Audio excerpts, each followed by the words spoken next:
Como nós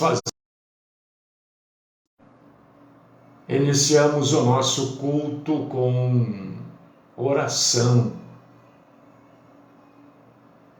Iniciamos o nosso culto orando, falando com Deus, buscando a graça maravilhosa do nosso Deus. E hoje eu estou muito carente, muito necessitado da graça de Deus.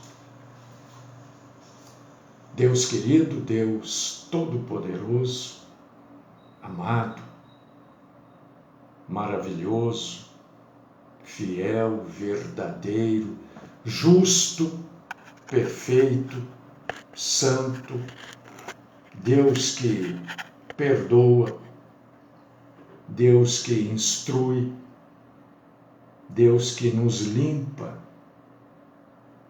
Deus que faz uma higienização no nosso espírito, na nossa alma, em tudo. Deus nos limpa. Limpa-nos, Senhor. Limpa-nos. Precisamos muito da Tua graça, da Tua compaixão, da Tua misericórdia, do Teu perdão.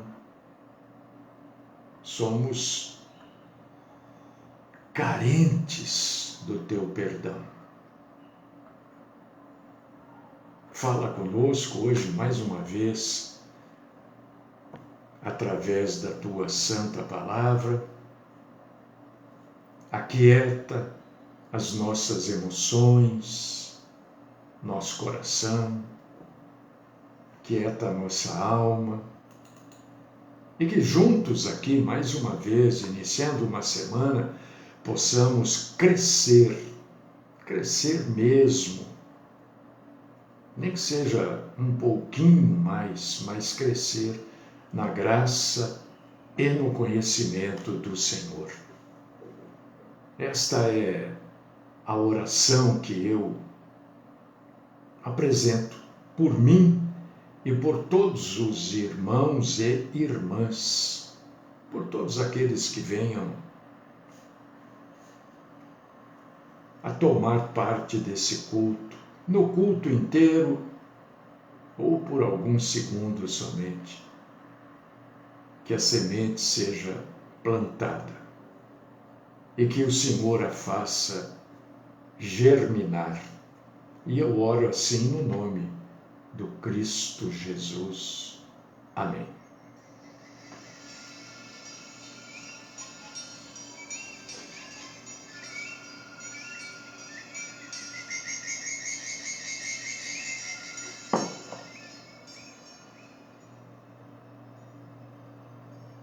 Questionando as coisas, né? Para saber se... Eu não sei, as dúvidas surgem em mim. Eu creio que isso acontece com todo mundo. Eu não posso afirmar que acontece, mas eu imagino que do mesmo jeito que eu tenho dúvida ou surge alguma dúvida, né? Porque a gente não sabe tudo. A gente vai aprendendo as coisas. Então, algumas coisas vêm nos questionar. Será que isso é assim mesmo? Será que está sendo feito de maneira correta? Da maneira que Deus gosta que seja feita? Ou da maneira que Deus quer que aquilo aconteça? E eu estou questionando um pouco o meu ministério, né? Venho questionando. Então, surgiu este tema E o título é exatamente em cima do tema: como saber se é assim? Como é que eu tenho convicção de que as coisas devem ser desta forma? Existem outras? É o que mais existe. Eu sempre tenho uma preocupação quando eu estou pregando a palavra de Deus em fazer com que as pessoas entendam, aprendam a palavra, porque na vida tudo é assim. E eu entendo que o ensino é uma parte super necessária da nossa vida e uma parte valiosíssima da nossa vida. A gente quando nasce, quando a gente chega neste mundo, a gente chega como completos e totais ignorantes, né? E a gente precisa ser ensinado. Ensinado na proficiência da palavra, da linguística, ou melhor. A gente aprende a falar, não é? A gente é ensinado a falar. A gente começa falando errado, aí a gente é corrigido pelo pai, pela mãe, pelos amigos, pelos parentes, e depois a gente começa a falar certo. A gente vai sendo ensinado das nossas habilidades motoras. Depois a gente começa a ser ensinado das normas culturais, dos costumes sociais, das boas maneiras. E a gente já, paralelamente, né, isso vai caminhando, a gente é ensinado também sobre os valores morais. Todo ser humano precisa ter valor moral. E tudo isso não é feito de hoje para amanhã. Isso é, né, durante muitos e muitos anos da nossa vida. E se há uma coisa que a gente, ou não sei se todo mundo é assim, mas a gente nunca deve parar de aprender, né? Porque esse processo começa na infância. Então, o ensino é um elemento chave para a gente adquirir informações e conhecimento. E não é de se surpreender, então, que a Bíblia tem muito a dizer sobre esse negócio de ensino, que é tão pouco valorizado, infelizmente, nas igrejas denominacionais. Não em todas, é claro. E eu não sei se você se lembra que o ensino é um dos dons do Espírito Santo de Deus. Se você abrir a sua Bíblia aí, em Romanos, capítulo 12, versículos 6 e 7, você vai ler isso, sobre o dom de ensino. Romanos 12, 6 e 7. Temos, porém, diferentes dons segundo a graça que nos foi dada. Se é profecia, seja segundo a proporção da fé. Se é ministério, dediquemo-nos ao ministério, o que ensina, dedique-se ao ensino. Então, neste conceito, ensinar é o quê? O que é ensinar? Ensinar é uma habilidade, sei lá, né? Para explicar a palavra de Deus. É isso. E o que a gente vai fazer no culto a Deus? A gente vai lá para aprender a palavra de Deus. O culto é para isso. Não pode existir um culto específico para ensino, sendo que o próprio Jesus Cristo foi o maior de todos os professores, de todos os ensinadores. Jesus pregava ensinando. Você não vai achar na Bíblia Sagrada, nem nas cartas, Jesus trazendo palavras de ânimo, né? Ele ensina, ele vai falando de como nós devemos viver, o que a gente deve abandonar, no que a gente deve crer. É isso que é uma palavra do culto. Não é como a gente vê hoje, infelizmente, as pessoas indo para culto de cura, e nesses dias que marcam os tais cultos de ensino, não vai ninguém.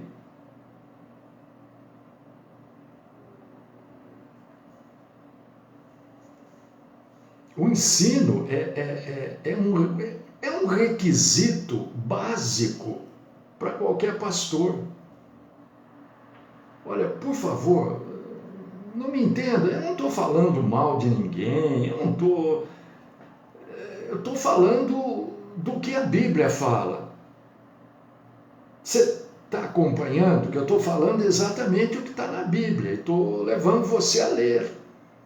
Leia os versículos anteriores e posteriores, para que eu, na minha humanidade, não queira trapacear com você.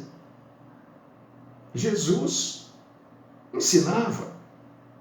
João, eu leio o Evangelho, o que ele faz? Ele ensina. Eu leio Paulo, então, meu Deus.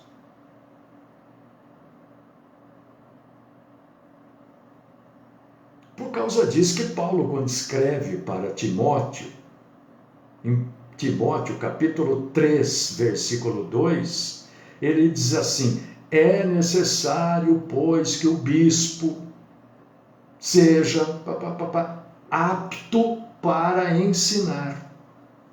Não é isso que está escrito aí? Eu não estou mudando. Não, ele quer mudar até a liturgia. Eu não quero mudar a liturgia. A liturgia está errada mesmo. A liturgia desses cultos aí está tudo errado. Isso daí foi copiado da Igreja Católica Apostólica Romana. Antes do ato de Martinho Lutero, e depois continuou. Está tudo errado.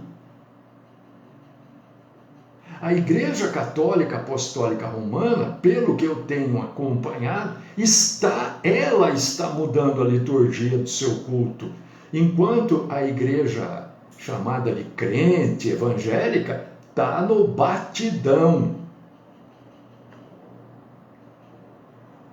A Bíblia diz que o pastor deve ensinar o quê? Primeiro, a Bíblia diz que o pastor deve ensinar.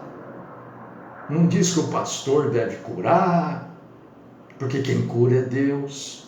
Ah, mas e o dom? Mas o dom é dado por Deus. Ninguém compra dom, adquire dom, não é? Eu já falo e já dou a resposta rapidinha, porque eu sei que vem muita coisa na cabeça. A Bíblia diz que o pastor deve ensinar o que o pastor deve ensinar? O quê? A sã doutrina. E o pastor deve ensinar com base na palavra escrita de Deus. Isso também Paulo deixou escrito para Timóteo.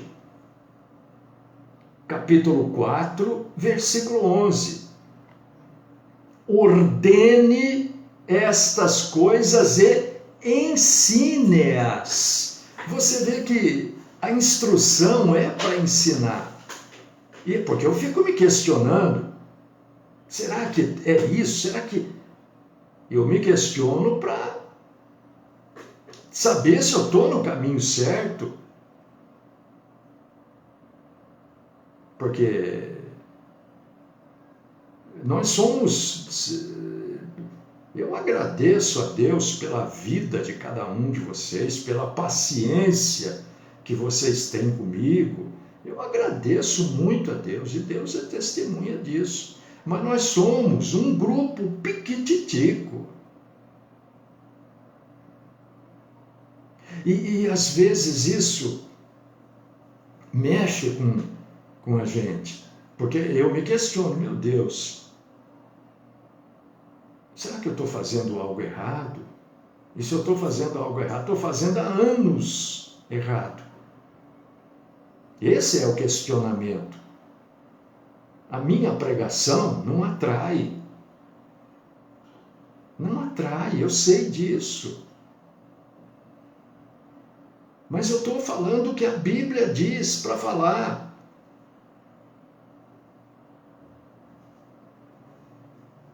Porque aquilo tudo que eu trago aqui, eu não estou nem falando de ensino, não é nada disso.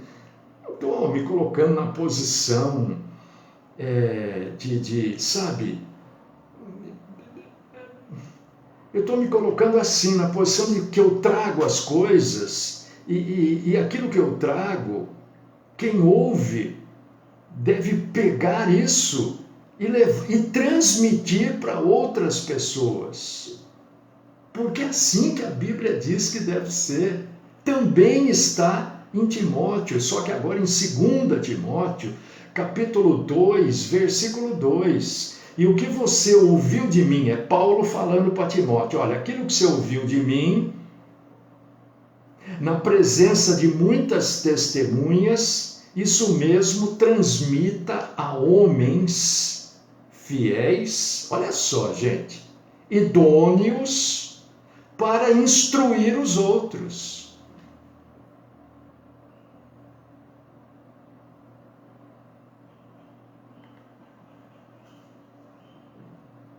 Então, aquilo que nos é confiado, que é o Evangelho, tem que ser levado para que as pessoas ouçam, aprendam, entendam e elas levem para os outros. É isso que é o cristianismo.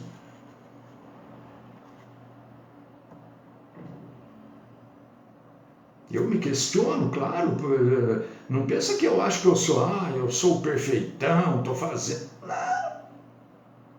Eu me questiono e estou me questionando aqui. E estou com a Bíblia aberta. Se eu estiver errado, eu preciso me acertar. Dizer, olha gente, eu estou errado, preciso me acertar. O ensino precisa, segundo eu leio na Bíblia, né? Precisa ser uma parte integrante de qualquer pessoa que é salva. Porque o ensino era trabalho dos apóstolos. Então não adianta falar, ter o título de apóstolo, que é falso, né? Hoje uma pessoa que se diz apóstolo é falso. Você vê, já começa com a mentira. Porque apóstolo foram aqueles lá, os 14. 12 mais Matias mais Paulo. 12, 13, 14. Acabou.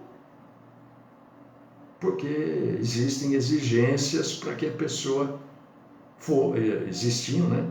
Fossem apóstolas, né? De uma delas a ter visto Jesus Cristo. E Jesus apareceu para Paulo. Entendeu?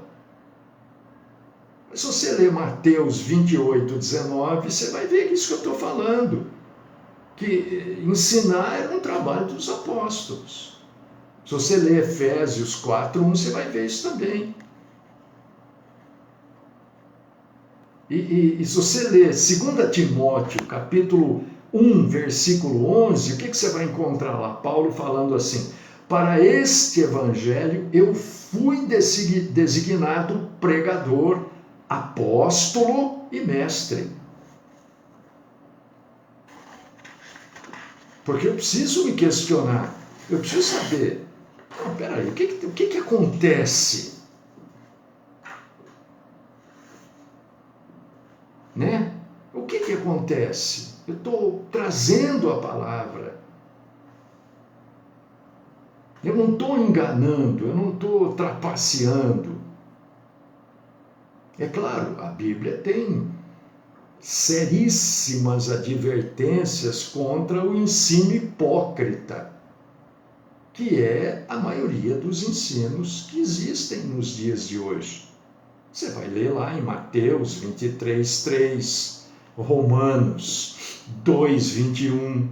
Você vai ler do falso ensino em Atos, capítulo 20, versículos do 28 ao 31. 1 Timóteo, capítulo 6, versículos 13 e 4. Na verdade, queridos irmãos e queridas irmãs, que às vezes se irritam, muita gente deixou de cultuar Deus com a gente, porque eu falo muito dos falsos mestres, tal. Mas olha, existem livros. A Bíblia nada mais é do que uma reunião de livros. Isso é Bíblia, certo? E esses livros que compõem a Bíblia, não só existem livros da igreja primitiva, né, que combateram os falsos mestres. Eu faço pouco. Se você for ver 2 Pedro, é um livro. Se você for ler Judas, é outro. O que ele faz? Eles combatem. João combateu firmemente em 1 João, capítulo 4, versículo 1, ele fala: amados, não deem crédito a qualquer espírito, provem os espíritos. O que ele está fazendo? Está combatendo os falsos mestres. O teste, né, para qualquer ensino é se ele está ou não alinhado com o ensino de Jesus Cristo e dos apóstolos. Tem gente, nossa, que coisa linda, que pregação, que unção, mas está alinhada com Jesus Cristo e os apóstolos? Porque senão não é nada. Não é nada. E o interessante é que essa coisa do ensino é anterior ao nosso Senhor Jesus Cristo. Tudo que vem da parte de Deus é que, bom, eu às vezes entendo, às vezes não, né? A Bíblia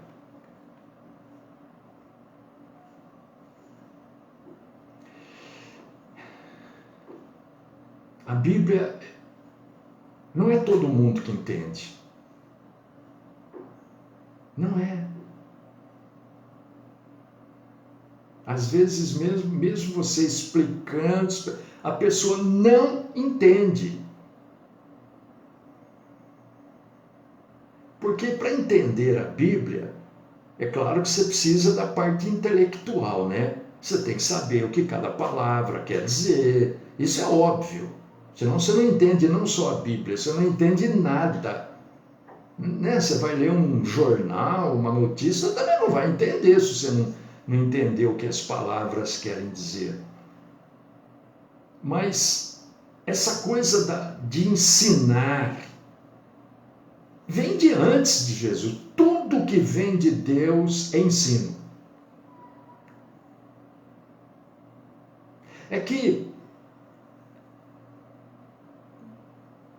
depois da entrega do Espírito Santo, lá na festa de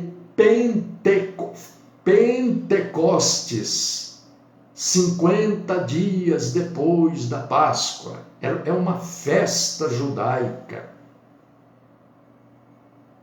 Por que Deus escolheu? Olha, a gente consegue entender por que Deus escolheu essa data para derramar sobre os salvos o Espírito Santo. Porque até então, o Espírito Santo visitava, não morava, em casos específicos. A partir deste momento que aconteceu durante a festa judaica de Pentecostes, né, o Espírito Santo passou a morar na vida dos crentes. E é fácil a gente entender por que Deus escolhe esta data. Porque é uma data em que Jerusalém estava cheia de gente. Tinha gente vazando pelo ladrão em Jerusalém. Entendeu? Porque vinha muita gente de fora para essa festa, comerciante, vinha gente de todo lugar, uns para adorar, outros para comprar, vender, trocar. Entendeu? Até hoje é assim em Jerusalém. Muita gente vai lá para conhecer, adorar, né?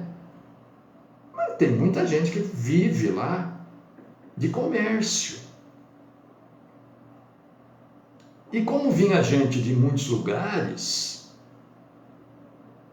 as línguas ali, os idiomas, não eram só hebraico, uma coisinha, aramaico é uma coisica, mas vamos colocar hebraico, aramaico, grego e latim.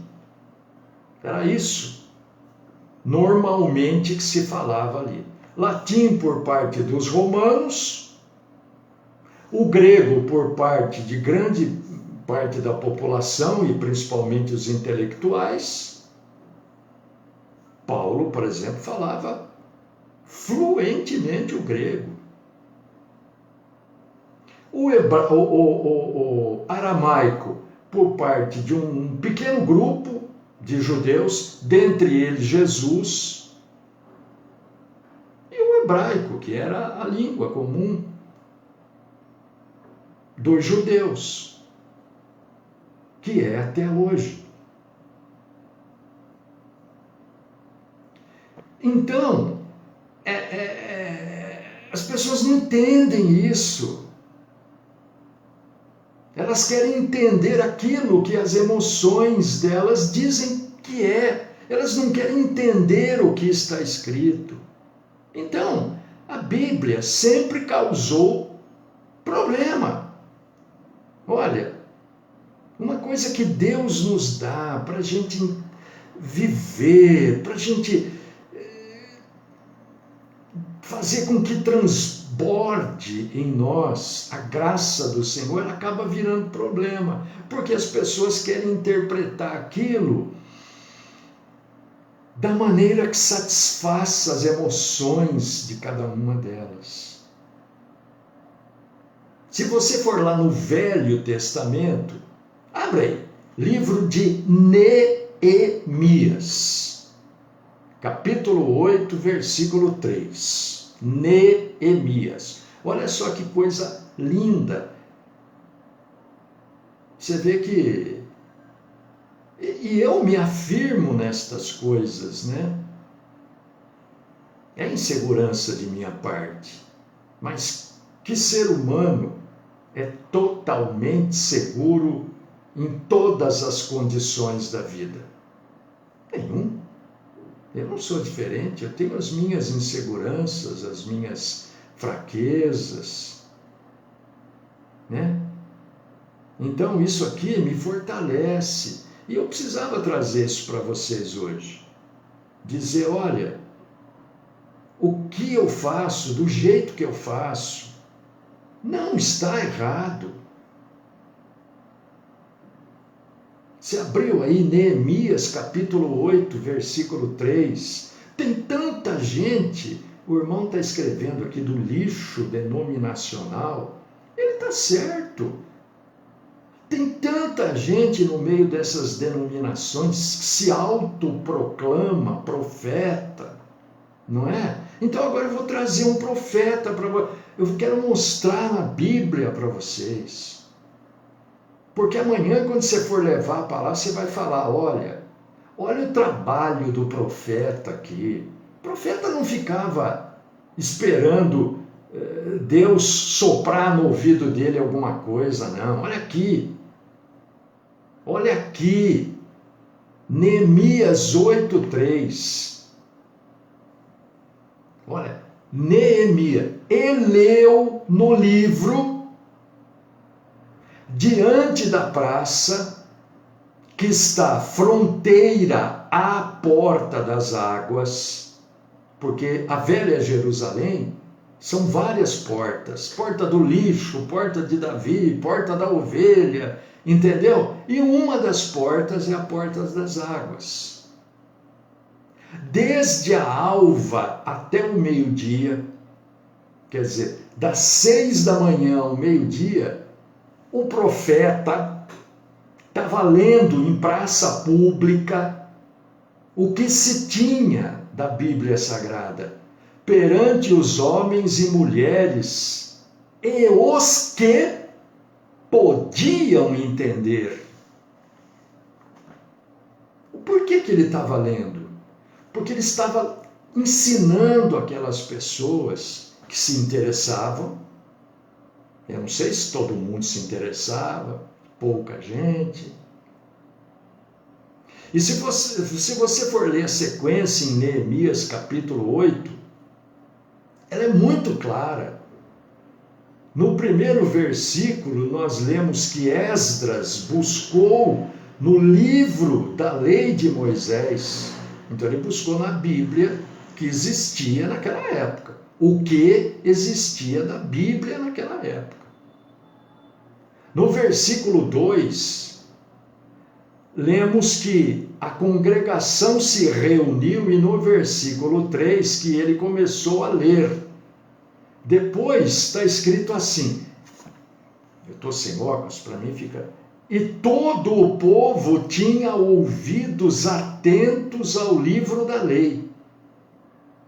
No versículo 8 é enfatizado que além disso que eles leram no livro, na lei de Deus claramente, dando explicações de maneira que se entendesse o que se lia. Era assim que os pregadores do Antigo Testamento faziam.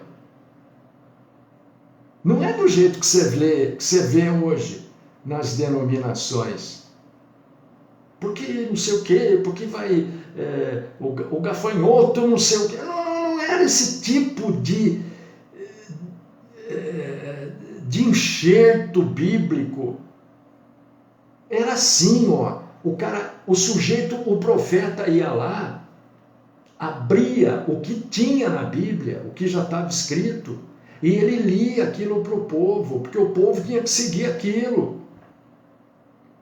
Então existia um intercâmbio entre o pregador e o povo. O pregador falava como é que devia ser feito, porque a responsabilidade é dele. Se ele mudasse alguma coisa ali, ele ia ser punido diretamente por Deus. E o povo tinha a responsabilidade de ouvir e seguir.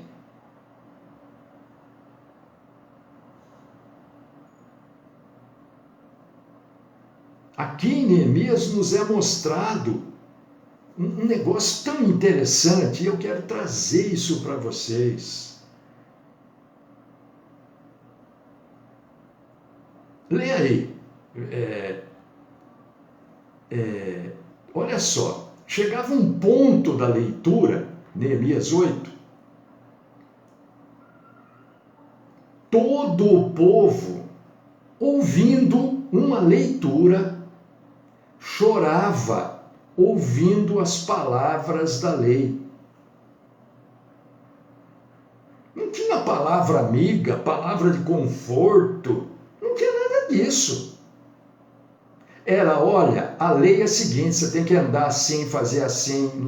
Era assim. E chegava a um ponto que o povo chorava. Por que chorava? De forte emoção? Não. Chorava porque, conforme estava ouvindo, estava descobrindo que não estavam fazendo do jeito que Deus queria. Porque o povo era convencido de que estava pecando. E ele entrava em profunda angústia interior. Hoje eu prego sobre pecados, tem 10 pessoas nos acompanhando, cai para 4. Ih, está falando de pecado, logo na segunda-feira. O que eu posso fazer? Eu não vou mudar. Porque eu me questiono e vou buscar na Bíblia. Se eu estiver errado, eu preciso me consertar. Aí eu acho na Bíblia esta passagem, vocês viram que eu comecei com o Novo Testamento, falei, vamos ver no Velho Testamento. Velho Testamento era pior ainda. Você pensa que o sujeito falava assim, olha, você aí que só tem uma moedinha, né? Pega essa moedinha, faz comida para mim. Não, isso daí foi um caso, e está narrado na Bíblia. Não é para se fazer de novo isso, é para se entender a maneira de Deus agir. Não é para se subordinar as pessoas a você, a sua vontade ou as suas necessidades. Então o povo chorava ao ouvir a leitura da palavra, porque descobria que estava pecando. Quando o profeta estava lendo, lá no caso aqui em Neemias, era Esdras que estava lendo, né? Ele estava lendo, o pessoal, meu Deus, eu estou pecando contra Deus. E dessa angústia de estar pecando, nascia a alegria de entender que Deus estava dando uma oportunidade daquela pessoa que estava em pecado se redimir do pecado. É verdade, Edgar. Ninguém explicava a Bíblia para extorquir do povo, como explicam. Que maldade! Para não dizer que falta de vergonha na cara, pedir dízimo em Malaquias. Isso é vergonhoso. Eu sinto ânsia de vômito quando eu ouço esses pastores aí citando Malaquias para pedir dízimo. Isso é vergonhoso. Isso é para extorquir mesmo. O que nós precisamos entender para encerrar, viu, queridos irmãos e queridas irmãs, e agradecer a paciência de vocês de me ouvirem, porque isso eu sei que é paciência mesmo. Vai chegar o dia, e é esse dia, tudo que está na Bíblia Sagrada, tudo o que está na Bíblia Sagrada, é para nos alertar que chegará o dia em que o próprio ensino será desnecessário. Está na Bíblia também, irmãos. No Novo e no Velho Testamento. Hebreus 8:11. E no Velho, Jeremias 31, 34. Pode anotar aí, depois você lê. E não ensinará jamais cada um ao seu próximo, nem cada um ao seu irmão, dizendo: conheça o Senhor, porque todos me conhecerão, desde o menor até o maior deles. Esse dia que nós estamos aguardando é o dia em que ninguém mais vai precisar ensinar. Porque todo mundo já estará ensinado pelo próprio Senhor. Mas esse dia não aconteceu ainda. Essa é a nossa esperança. É isso que nós aguardamos. No dia em que virmos Jesus face a face, conheceremos como também somos conhecidos. 1 Coríntios, capítulo 13, versículo 12. Então, queridíssimo irmão e queridíssima irmã, as minhas dúvidas surgem e eu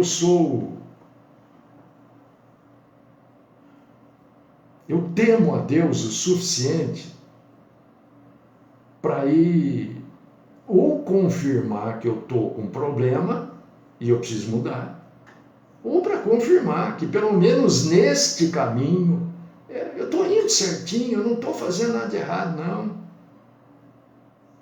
Não estou. Assim todos usassem a Bíblia para pregar Jesus, a verdade. Mas não é assim, né?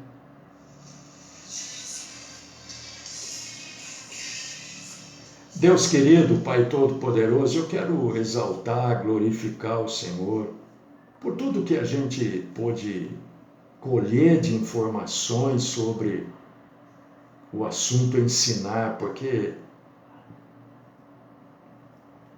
a pregação que não ensina não serve para nada.